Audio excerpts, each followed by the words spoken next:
जनसंवाद न्यूज, सत्य आणि विश्वासाची बातमी। बुलढाणा जिल्ह्यातील चिखला गावात छत्रपती शिवरायांचा पुतळा स्थलांतरित करण्याच्या वादातून एका महिलेला अमानुष मारहाण करण्यात आली होती। या घटनेचा अंबरनाथमधील शिवप्रेमींनी निषेध केला आहे।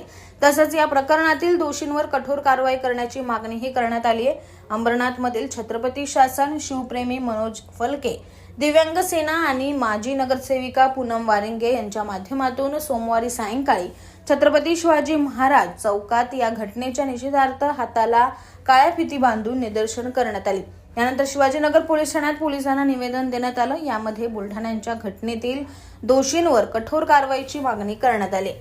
आम्ही सर्व अंबरनाथकर शिवभक्त या ज्या झालेल्या घटनेचा जाहीर निषेध करतो। बुलढाणा चिखला गावी शिवकन्या संजीवनी वाघ आणि इतर सर्व महिलांवर अमानुष पद्धतीने अत्याचार आणि त्यांना मारहाण केली आणि छत्रपती शिवाजी महाराजांच्या मूर्तीची विटंबना करण्याचा जो काही प्रयत्न, जो काही कट रचण्यात आला तो खरं तर उधळून लावला। पण संजीवनी वाघ आणि इतर महिलांवर ज्या पद्धतीने अत्याचार केले, मारहाण केली, त्याचा आम्ही सर्वजण जाहीर निषेध करतो। ही खरं तर लज्जास्पद बाब आहे। त्यामुळे आम्ही सर्व अंबरनाथचे शिवभक्त, सर्व महाराष्ट्रातल्या शिवभक्तांना आम्ही विनंती करतो, आवाहन करतो की आपण सगळ्यांनी खंबीरपणे उभं राहावं आणि या शिवकन्येला न्याय मिळावा आणि त्या दोषींवर कठोरातली कठोर कारवाई व्हावी। यासाठी आम्ही सर्वजण इथे जमलेलो आहोत आणि आम्ही काळ्या फिती या दंडाला बांधून आम्ही आमचा निषेध व्यक्त करत आहोत। जो गलत घटना एक औरत के साथ घटी है, ऐसे घटना नहीं चाहिए।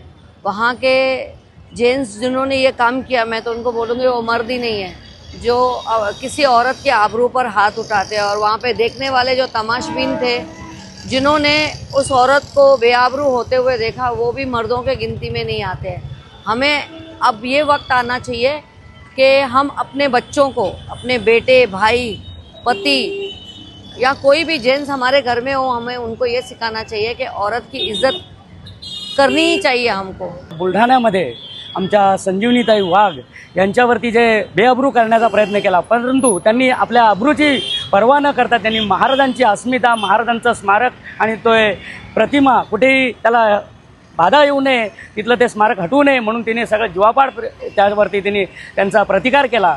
त्या ताईला न्याय मिळाला पाहिजे। छत्रपती शिवरायांनी म्हटलंय की श्री ही देवाऱ्यांच्या, मराठ्यांच्या देवाऱ्यातली देवता आहे, परंतु त्या देवतेला, त्या श्रीला आज बेअब्रू होताना आम्हाला बघवत नाही आहे। हा कायदा आणि सुव्यवस्थेचा प्रश्न आहे। कुठेतरी पोलीस प्रशासन ही कुठेतरी कोणाच्या तरी दबावाखाली आहे म्हणून की काय अशा या आरोपींना अद्यापपर्यंत अटक झालेली नाही आहे। जनसंवाद न्यूज, सत्य आणि विश्वासाची बातमी। आजच सबस्क्राइब करून बेल आयकॉनला क्लिक करा आणि पहा ताज्या घडामोडींचा अचूक अंदाज आपल्या मोबाईलवर।